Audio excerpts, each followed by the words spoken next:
사실 이 질문 받았을 때 막 트럼프도 떠오르고 엄청 잘 나가는 연예인 뭐 이런 것도 떠오를 순 있는데 근데 바로 그냥 답이 나왔어요. 나는 내가 밥을 먹을 때 편한 내 친구랑 내 가장 친한 베프랑 먹겠다. 어느 정도는 유명해지고 싶은 마음? 왜냐면 제가 또 노래를 하는 사람이기도 하고 그래서 제가 잘하는 일로 엄청나게 막 이렇게 유명해지고 싶다 이건 아닌데 적당히 유명해지고 싶어요. 불편한 상대 앞에서 그렇게 한 적이 있는 것 같아요. 너무너무 만나기 싫은 사람이었는데 꼭 만나야만 해 가지고 약속을 잡긴 잡았는데 도대체 만날 수가 없겠는 거예요. 그래서 약간 변명처럼 뭐 "어디 아프다." 이렇게 얘기하면 될까? 근데 이거는 상대가 독일인이었어요. 내가 나 자신한테 후한 점수를 줄 수 있는 날? 내가 나한테 "아 진짜 오늘 너무 잘했다."라고 말할 수 있는 날이 나한테는 완벽한 날인 것 같아요. 나를 위해서 노래를 부른 적이 있었나 싶을 정도로 예 잘 모르겠어요. 제가 항상 노래를 했을 때는 누군가를 위해서 불렀었던 노래였다고 생각을 하거든요. 타인을 위해서 노래를 불러줬던 적은 최근에 제 베프 생일이어서 "생일 축하합니다." 노래 불러줬죠.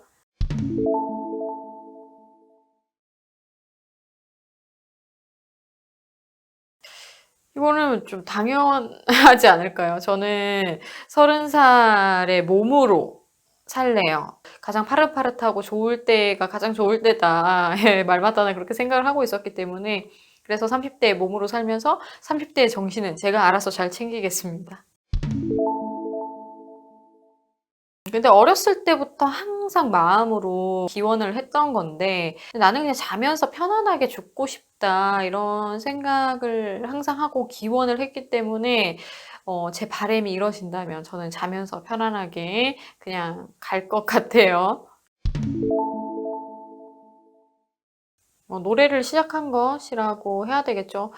어떨 때는 사실 '아 노래하질 말걸. 내가 되게 집요한 성격이고 밤도 잘 새고 이러니까 공부를 했었으면 내가 진짜 막 뭐가 돼도 됐을 거다.' 이런 생각을 했었는데 그리고 뭔가 노래 말고 학구적으로 좀 해야 되는 일들이나 제가 또 예전에는 한창 이렇게 봉사도 많이 하고 이랬어 가지고 그때 거기에 시간을 할애하면서 차라리 내가 노래를 안 하고 육체적으로 막 이렇게 해도 힘들지 않은 사람이면 좋겠다. 잠을 안 자도 노래만 안 했으면 그런 거에 스트레스도 없을 텐데 내가 육체 노동을 하고 아니면은 뭔가 말을 많이 하고 이런 데 이미 스트레스가 있는 거예요. 왜냐면 나는 노래하는 사람이니까 '목을 아껴야 된다.'라는 이 생각 때문에 항상 좀 그런 것들 때문에 남을 돕는 일 앞에서 너무 그거에 대해서 기쁨은 너무너무 크지만 약간의 불안함이라든지 스트레스가 항상 같이 공존을 했던 것 같아요. 근데도 어차피 뭐 그 생각이 돌고 돌아서 딱 그냥 원점을 찾는 것 같아요. '내가 그래도 노래를 시작한 것에 대해서 참 감사한 일이었다.' 그러니까 성악을 한 거죠 어떻게 보면은. 노래는 내가 직접 선택을 한 거고 어떻게 해 가지고 캐스팅도 되고 그리고 아빠도 저를 성악을 시킬 수 있는 여력이 그때 당시엔 됐기 때문에 그래서 뭐 아빠 덕분에도 그렇고 그리고 나를 캐스팅을 그 사람이 해 줬기 때문에 또 내가 성악에 관심이 없다가 생겨서 지금까지 하고 있는 거니까 예 아무튼 어찌 됐든지 간에 성악을 하면서 참 여러 가지 인생에 대해서 많이 배운 것 같아요. 예. 하나도 빠지면 안 된다. 호흡이라든지 발성적인 거, 여기서 박자 뭐 여러 가지 지켜야 되는 디테일들이 너무 많은데 인생에서도 뭐 하나 빠지면 정말 삐끗하잖아요. 그래서 '하나하나가 다 중요하다.'라는 거를 노래를 하면서 되게 많이 배웠거든요. 그래서 제가 진짜 너무 성악이란 거에 대해서 깊이 들어가기 시작했을 때부터 더 많이 예 '내가 노래를 한 건 참 잘한 일이다.'라는 걸 생각하고 느낀 것 같아요. 사는 동네를 좀 바꾸고 싶어요. 너무 그 동네에 대해서는 안 좋은 기억들이 너무너무 많아요. 동네 뭐 그 학교 다 안 좋은 일들이 너무 많았었기 때문에 교육 수준이 좀 있고 예 이런 쪽으로 동네가 좀 바뀌었으면 좋겠다라는 여기선 자세히라고 얘기를 했지만 저는 쪼끔 최대한은 간략히 자세히에서보다는 좀 간략히 얘기를 하자면 저의 인생은 진짜 여기서부터 저기까지를 다 맛본 사람이다라고 얘기할 수 있는 것 같아요. 진짜 엄청나게 극적인 기쁨이 뭔지도 알았고, 그 이전에는 몰랐지만, 진짜 시궁창 인생을 저는 살았던 사람이라고 생각을 하는데, 근데 그 시궁창 인생이 항상 내가 원하던 인생은 아니라고 생각을 했어요. 그래서 너무너무 괴롭고, 근데 환경은 이미 뭔가 결정된 것처럼, 내 운명은 진짜 너무 결정된 것처럼 항상 안 좋은 일이 반복해서 일어나고, 근데 거기서 환경적인 좀 새로움도 있었지만, 나 자신을 내가 바꾸겠다라는 큰 다짐과 함께 뭐 여러 가지 같이 작용한 것들로 인해서 진짜 제가 더 나은 삶을 계속해서 살 수 있었기 때문에 이 끝에 기쁨도 네, 맛봤다라고 생각을 하거든요. 그래서 그리고 저의 인생을 나타내기 가장 좋은 거는 진짜 극에서 극까지를 맛본 사람이다. 네, 극에서 극까지를 겪은 이때까지의 시간들이었다라고 말할 수 있을 것 같아요.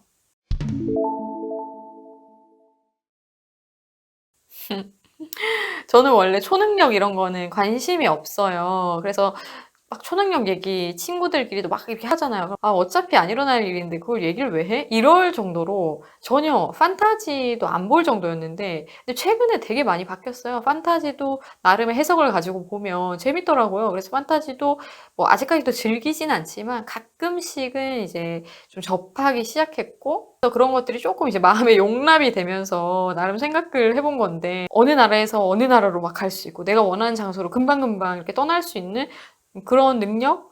이런 능력 말하는 거 맞나요? 초능력을 저는 얘기하고 있는데, 예, 저는 순간 이동하는 초능력, 능력을 갖고 싶어요. 근데 갑자기 또 불현듯 떠오르는 건데, 세상 모든 나라의 언어를 이해하고 말할 수 있으면 좋겠다? 예, 이것도 너무 좋은 일이라서 이게 더 나을 수도 있겠다라는 생각이 들기도 하네요.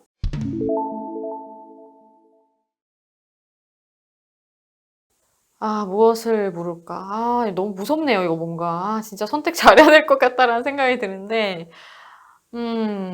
이것도 판타지네요. 제가 이런 걸 하고 있을 줄이야. 아무튼 오늘의 미션은 이 질문에 대해서 답을 하는 거니까. 뭘 물을까요? 내가 노래를 진짜 미친 듯이 연습해야 될까? 라고 묻고 싶어요. 저는 노래도 하면서 학생들도 가르치고 이렇게 하는데, 사람들을 많이 이렇게 가르치다 보면 아무래도 이게 소모성이잖아요. 그래서 이런 거에도 그 부분 때문에 사실 스트레스가 좀 커요. 저를 원하고 저의 도움이 너무 필요한 사람들이 너무 세상에 많은데, 저를 통해서 목소리를 치료하고 고치고 안 되던 것들을 해내면서 능력으로 인해 자존감이 회복되고, 이런 것 때문에라도 분명히 기뻐요. 기쁘지만 그래도 마음속에 내 시간은 어디로 가고, 예, 저도 이렇게 말을 많이 하면 좀 힘들죠, 아무래도. 그래서 자꾸 그런 시간을 좀 컨트롤하면서 제 시간 확보를 더 하려고는 하고 있는데,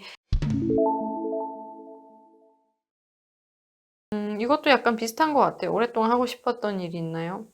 왜 그 일을 하지 않았나요? 미쳐서 연습만 하는 거? 이거를 해야 되는데 마음속에 계속 있었던 거? 왜냐면 어렸을 때 항상 미친 듯이 연습만 하던 그게 있었는데, 근데 이제 그게 한 번은 가족이 이제 사기를 당하면서 집안 형편이 엄청 어려워지면서 제가 거기서 멘탈이 한 번 나가서 연습에 집중하지 못했던 때가 한 번이 왔고, 그러고 나서 또 열심히 해서 잘 됐는데, 그렇게 하면서 또 다른 가치에 눈을 떠버려 가지고, 내가 노래를 막 골방에 갇혀 가지고 이렇게 연습만 하고 있을 게 아니라 직접적으로 나에게 지금 도움을 받을 수 있는 사람들이 세상에 너무 많고 내 도움이 필요한 사람들이 많은데, 좀 직접적으로 사람들을 돕는 일을 해야 되겠다 이런 생각이 들면서 점점 이 연습에 대한 생각과 지분을 적게 하게 됐죠. 그래도 집중력이나 이런 걸 발휘하니까 연주 활동을 해도 크게 문제는 되지 않았어요. 좀 재수 없게 들릴 수도 있지만 조금 공부해도 성적 잘 나오고 이런 스타일 있죠. 약간 제가 그런 스타일인데, 근데 이거는 핵심을 잘 짚으니까 그런 거겠죠. 그래서 핵심적으로 딱딱 이렇게 하는 습관 때문에 그렇게 해도 무리가 없었는데, 근데 그러다가 이제 경제적으로 한번 저희 집이 바닥을 치면서 제가 돈을 버는 입장에서 너무 많은 것들을 해내야 됐다 보니까 좀 습관이 들었어요. 계속 돈을 더 막 벌어내야 되고 가족을 케어해야 되고, 그것도 제가 선택을 한 거긴 해요. 엄마 아빠가 나한테 해준 게 있으니까 그런 또 마음 때문에. 근데 두 번 다시 그렇게는 하고 싶지 않은데, 아무튼 그래서 완전히 미쳐서 연습하는 시간을 좀 갖고 싶은? 왜 그러지 못했나요? 묻는다면 환경이 저를 계속 이렇게 괴롭혔죠. 그 환경 때문에 습관이 형성됐고 그 습관이 형성된 대로 생활을 하다 보니까 어렸을 때 이렇게 딱 집중해서 연습하던 습관이 좀 버겁게 느껴지는 것도 있어요. 내가 책임져야 되는 다른 것들이 생기다 보니까. 이것도 노래를 한 거. 예, 제가 성악을 하겠다라고 마음을 굳히고 지금까지 어떻게 보면 계속 해왔는데 그러네요. 제가 이런 답변을 할 거라고 생각도 못 했는데 지금 완전 이거를 읽으면서 즉흥적으로 답을 하고 있는 거거든요. 노래를 한 일이 제일 잘한 일 같다라는 생각이 들어요. 저는 약속을 잘 지키는 거, 꼭 필요한 약속. 진짜 그게 불필요했던 약속이라면 어겨도 제가 그걸 받아들여야 되는 게 맞는 거고, 꼭 필요한 약속을 했으면 그거는 지키는 그런 게 좋다고 생각하고 중요하다고 생각을 해요. 분명히 좋은 기억이었는데 그 기억 사이에도 나쁜 것들이 너무 많이 섞여 있었거든요. 그래서 소중하다라고 기억되는 기억은 안타깝지만 없어요. 가장 끔찍한 기억은 한두 개가 아니죠. 한두 개가 아니죠. 아, 여기서 하나 얘기를 해야 되나? 가장 끔찍했던 기억. 요즘에 이게 왜 갑자기 이렇게 막 소환이 돼 가지고 자주 떠오르는지 모르겠어요. 제가 6살 땐가 7살 때 유치원 다니다가 제 친구 집 앞에서 대문을 열고 또 거기에 문이 있었는데 그 문 앞에서, 그러니까 이미 집이라는 이 공간 안에 들어와 있는 거죠. 단독주택 같은 이런 주택 안에 들어와 있었는데 고개를 이렇게 딱 돌리자마자 어떤 까만 얼굴의 아저씨가 저한테 키스를 했었거든요. 그러니까 그게 저의 첫 키스였거든요. 그러니까 그렇게 말할 수 없는 거죠. 뭐 당한 거죠. 예. 그래서 그날의 기억이 요즘에 정말 가끔씩 기억이 나요. 왜냐면 제가 지금 책을 쓰려고 생각을 하다 보니까 옛날 기억을 많이 떠올리게 되는데 그게 아직까지도 좀 많이 충격적인 것 같아요. 그거보다 더한 것도 있긴 한데요. 일단은 요거. 그날에 정말 큰일 날 뻔했지요. 그래서 지금 당장 끔찍한 기억, 새까만 그 얼굴, 그게 기억이 나네요.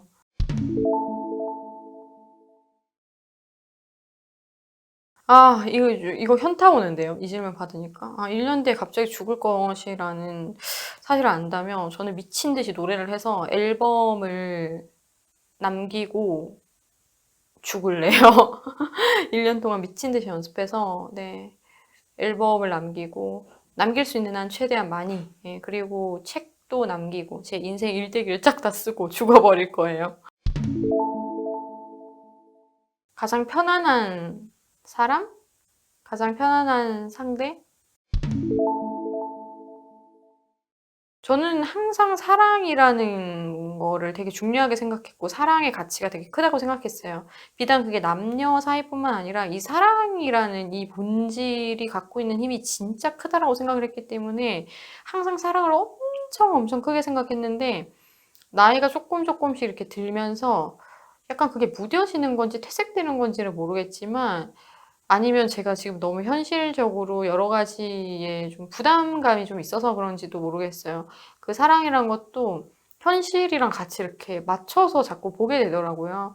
그래서 사랑과 뭐 애정, 이거는 필수 불가결, 정말 꼭 필요한 거지만 항상 그것은 현재 안에서 나를 풍요롭게 해야 된다라는 생각? 사랑 때문에 진짜 뭐 다 막 망가지고 뭐 이런 거는 전 사랑이 아니라고 생각하고 현재를 살아나갈 수 있는 힘? 약간 이런 게 애정과 사랑? 지금은 그렇게 해석이 돼요.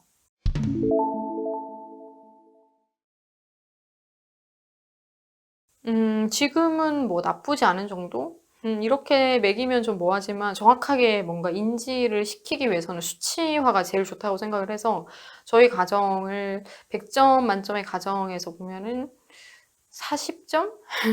40점 정도? 절반도 못 가긴 하는데 막 나쁘진 않아요. 나쁘진 않지만 어렸을 때와 뭐 최근까지도 좀 뭐 여러 가지 안 좋은 일들이 있었기 때문에 그런 것 때문에 서로 좀 신뢰가 더 많이 무너지고 그리고 어렸을 때는 엄마 아빠가 전혀 신뢰되는 존재가 아니었고, 근데 그나마 이제 성장하면서 좀 컸을 때 신뢰를 거의 다 쌓았다라고 생각을 했는데 그게 또 한순간에 무너지고 이런 것 때문에 아직은 40점? 그래도 나쁘진 않아요. 나름 조화롭습니다.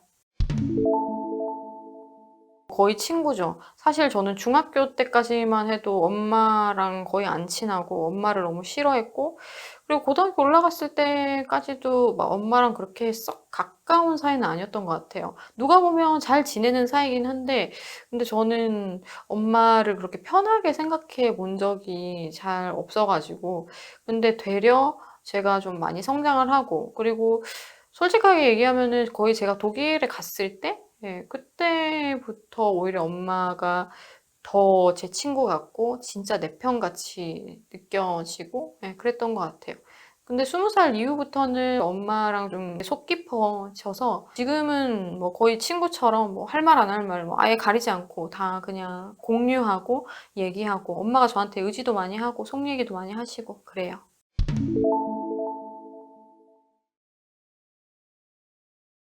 우리는 참 아름답다. 우리는 꽤 좋은 사람이다. 우리는 앞으로 더 잘할 수 있을 것이다.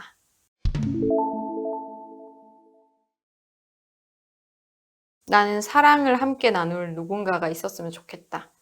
근데 없다고는 생각하지 않습니다. 저는 저를 오해하는 걸 되게 많이 싫어하는 편이거든요. 왜냐면 어렸을 때부터 오해 같은 걸 많이 받아서 문제가 생겼던 적이 많아요. 예를 들어서 그냥 쳐다봤는데 어렸을 땐 제가 눈매가 훨씬 더 매서웠거든요. 눈썹도 막 이렇게 막 자르고 다녀가지고. 그래서 되게 쳐다만 봐도 째려보냐고 하면서 선배들이 끌고 가서 때리려고 하고 산에 끌려간 적도 있어요. 되게 무섭지 않나요? 저 산에서 진짜 매장 당할 뻔한 적도 있었거든요. 너무 예쁜 진짜 이목구비를 갖고 있는 인형같이 생긴 선배가 있어서 쳐다봤는데 바로 다음날 끌려갔어요, 산으로. 그런 일도 있었고, 뭐 친구들 사이에서도 뭐 쳐다봤는데 째려봤다고 하면서 서로 이제 다툼도 너무 많이 났었고, 저도 이제 그게 쌓이니까 짜증이 나는 거예요. 난 쳐다봤는데 왜 자꾸 째려봤다고 하냐 이러면서 저도 막 성질 나와가지고 같이 싸우고 이러니까 선생님들이랑도 그게 있었고, 그러니까 뭐 인상 때문에도 되게 스트레스를 많이 받았었고, 그렇다고 막 억지로 웃고 다닐 수는 없잖아요. 제가 막 기쁘진 않은데 왜 제가 막 이렇게 썩소리를 지으면서 다녀야 돼요? 그래서 어렸을 때 그런 거부터가 되게 트라우마가 돼 가지고, 그런 기억들도 그렇고 나는 이런 생각이 아닌데 어른들이 의례의 나를 짐작하는 네가 그렇잖아. 네가 그럴 거 아니니?" 이러면서 저를 가르쳤던 교수님, 성악할 때 특히 더 그랬던 것 같은데, 그 교수님 밑에서 오래 성악을 배워서 그런지 트라우마가 또 거기서 조금 생긴 게 있거든요. '나를 왜 저런 식으로 항상 생각하지? 나는 그렇게 생각 안 하는데 자기가 다 아는 것처럼 신인 것처럼 왜 저렇게 얘기하지?' 너무 어이가 없을 때가 많았어 가지고. 근데 그때 당시에는 표현을 못한 적도 있었고, 그러다가 차 가지고 표현을 하니까 되려 그게 독이 된 경우도 있었거든요. "교수님 저는 그런 입장이 아닌데 그렇게 말씀하시니까 저도 되게 속상해요."라고 얘기를 했는데, 매너 있게 얘기했는데도 그 사람이 화를 내고 못 받아들이는 거예요. 그래서 그때 되게 충격을 받아서 '아, 이 교수님 밑에서는 더 이상 배우면 안 되겠다. 나한테 가르침을 줄 수 있는 사람은 아니다. 실력이나 이런 부분들 여러 가지 내가 도움받은 부분들은 있지만 그것도 미흡한 점들이 이제 제가 성장하니까 보이더라고요. 그래서 여러 가지로 그런 것들 때문에 저를 함부로 좀 판단한다거나 오해를 한 상태에서 단언하면서 얘기하는 거 있죠. 거기에 대해서 저는 좀 많이 발끈하는 편이라서 나랑 가까워지고 싶으면, 예, 나를 오해하는 거, 의뢰 판단하고 얘기하는 거 좀 조심해 달라고 미리 얘기를 하는 게 좋을 것 같아요. 불과 3-4일 전에 울었던 것 같아요. 어 감정이 요즘에, 제가 원래 생리불순이 되게 심한 편이었는데 한국에 귀국하고 나서 한 몇 개월 지나서부터 꼬박꼬박 한 달에 한 번씩 이제 생리를 하는데, 근데 저는 진짜 깜짝 놀랐어요. '와, 내가 이렇게 호르몬이 난리네 난리야.' 왜냐면 남들은 진짜 생리할 때마다 되게 기복이 있는 모습을 많이 보여줬단 말이에요, 친구들도 그렇고. 근데 저는 그게 없었어요. 나이가 드니까 뭐, 그리고 주기도 지금은 정확해지다 보니까 거의 한 달에 한 번씩 막 미치겠는 감정이 막 올라와요. 그러면 딱 그러고 나서 생리를 시작을 하거든요. 그래서 되게 그때 많이 예민해지고 막 다 서럽고 막 그래서 막 가만히 있는데도 눈물이 줄줄줄 나요. 그러고 뭐 며칠 뒤에 생리하는 거죠. 이것도 뭐 아까랑 비슷하지 않을까요? 의례짐작하고 툭 던지는 말이 저는 되게 불편하게 들릴 수 있으니까 농담이라도 뭔가 판단을 가지고서 하는 그런 농담은 피해 달라고 얘기하고 싶어요.